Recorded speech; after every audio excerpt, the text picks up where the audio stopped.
day déglu. ñu daal di gis également ki nga xamante ne mooy Ismaïla Madior Fall di ancien ministre de la justice ñu gis malgré sa position ci digganteem ak ki nga xamante ni mooy le régime actuel daal di ñëw confirmer la décision du préfet ne procédure yëpp légal na. waaw parce que bu nekkee lire nga li nga xam ne moo di l'article bi daa gars yi dañ naan c'est en matière électorale c'est pas seulement en matière électorale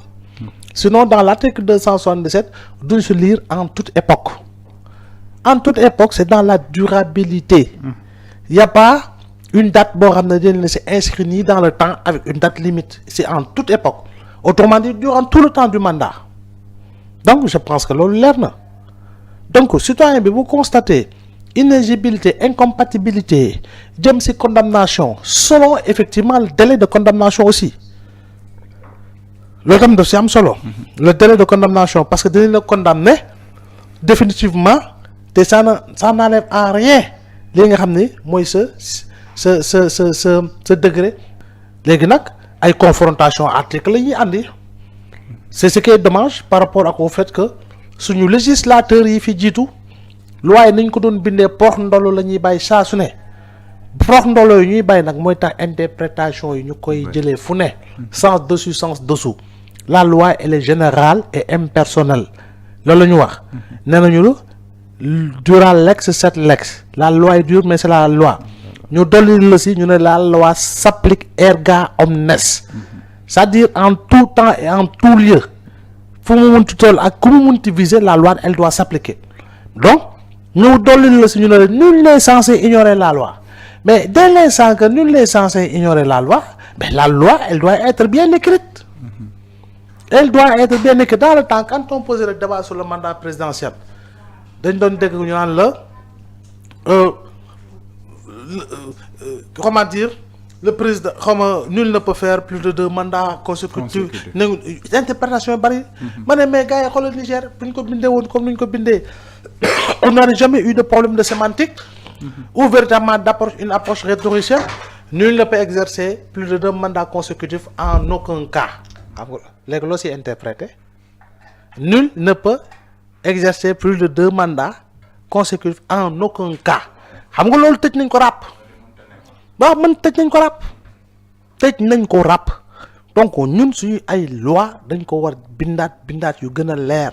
bindaat yu gën a sell j'ose espérer qu'à la faveur des réformes issues des assises de la justice assemblée bu ñu ko fa jaaralee ñu war a déconstruire le code pénal le code de procédure pénale déconstruire la constitution bi daañu am ay articles yoo xam ne daañu def révision dem assemblée xawma ñu def ay loi yoo xam ne si loi yi constitution bi xam nga mandat bi rek lu ñu tëj war ñu si yem y a d'autres lois qui doivent être frappées d'intangibilité maanaam si biir constitution am na yeneen article si biir constitution yoo xam ne dañ ko war a tëj ràpp intangible ba nga xam ne kenn dootu ko mësati laal il faut tamit ñu yegg si loolu sinon constitution bi comme ni ko gars yi doon jëfee rek cahier de brouillon weesu nañu loolu ce n'est ni la Bible ni le Coran certes mais quand même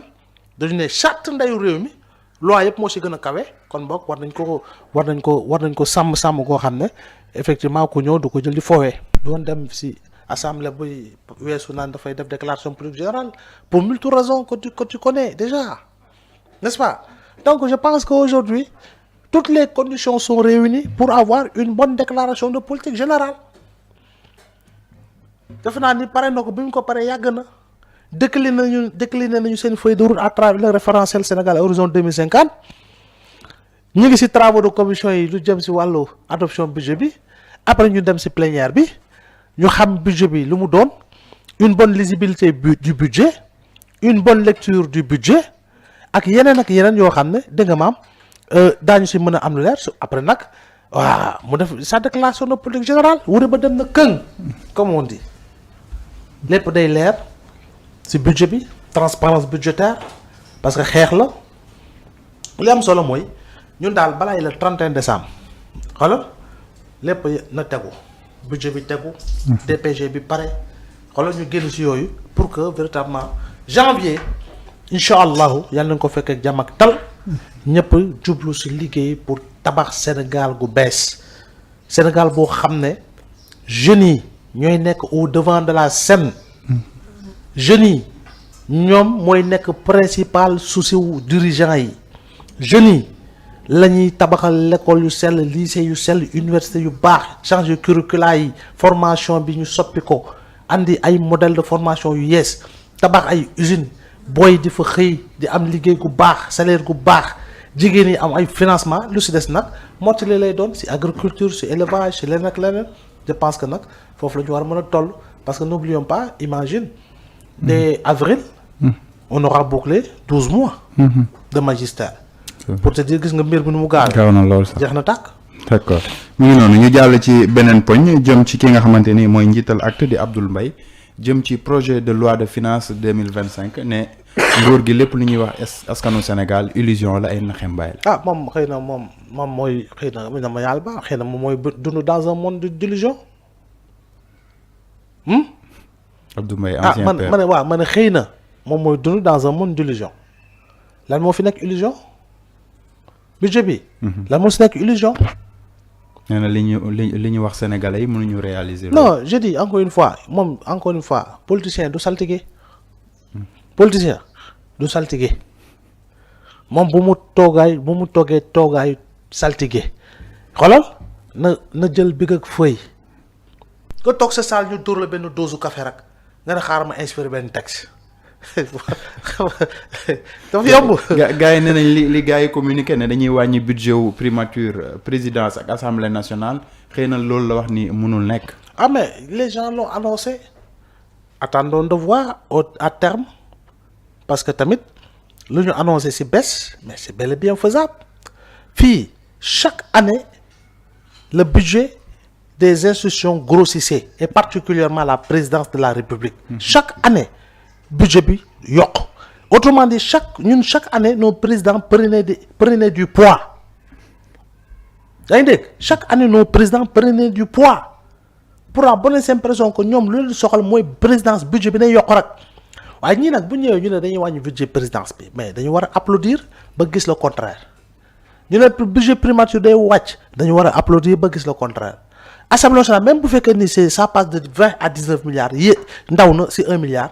peu importe 1 milliard yooyu am na fu mu xaj du dëgg 1 milliard yooyu mën na tabax ay PME PMI. dëgg 1 milliard yooyu laa mën na tabax PME PMI. tout à fait donc je pense qu'il ne faudrait pas être nihiliste. Et ne pas être nihiliste, c'est véritablement quand on déconstruit, que l'on déconstruise avec des arguments techniques parce que tu as en face de toi un document technique. Mais man tey film bi daal lancement bi rek laa gis lancement bi xam nga lancement film. booy toggee nii comme. bande annonce tag nii ñu tagal la bande annonce bi. nga xool film bi nga ne film bi de du neex ma gis ay kaasu champagne laa gis ay ñaar yi ay toog ci restaurant di waxtaan film bii de moom du neex mais jugé nga. ndekete yow boo toogee ba seetaan film bi nag nga xam ne ndekete film bi moom film keng-keng la. yaa ngi gis nga gis film boo xam ne da nga gis mété yi naan ratatatat nga ne waaw film bii saa yi et cetera donc mënoo koo juger tant que toogoo ba xool ko ba mu jeex nga mën a def une lecture. Ça te permettra d'avoir un bon angle d'analyse. Je pense que noonu nag nañu war a doxalee mais doo toog rek ne lii du baax. li baax na lii nangam soo koy def daal andil les arguments techniques pour que les gens puissent comprendre. d'accord ñu daal di gis également ni kii di ministre de la justice Ousmane Diagne daal di xamle ne li jëm ci coowal Fulbert Sambou ak Didier Badji yi nga xamante ne dañ ñëw leen porté woon disparu dinañ def li nga xamante ni moo ci war ba situer les responsabilités. Impérativement et c'est un souhait de tous les Sénégalais pratiquement. du yemul sax ci Didier Badji Fulbert Sambou mais ñaar dossiers war ni jiitu parce que tamit mort mystérieuse yu jëmee noonu amul Sénégal te itam xam naa ni bu ñu ci gëstoo excuse-moi daañu mën a dégg nga maam liggéey daal ba dëgg bi feeñ te dëgg bi dafa war a feeñ on doit impérativement travailler pour pouvoir situer les responsabilités à travers une enquête bu leer nañ bu ñu ko defee nag ñaar ñooñu tëdd daañu tàlli keneen ki gisuñu ko ba léegi fan la dugg fan la réer c'est pas possible yow fi leen fekk ngeen di pêche Anse Bernard ñu ne kenn ki gis nañ ko kenn ki réer na may mëntal mel ni film. waaw waaye tamit nañu bàyyi caaxaan yow xanaa jamal kachoog yi sax après gis nañu ay yaxam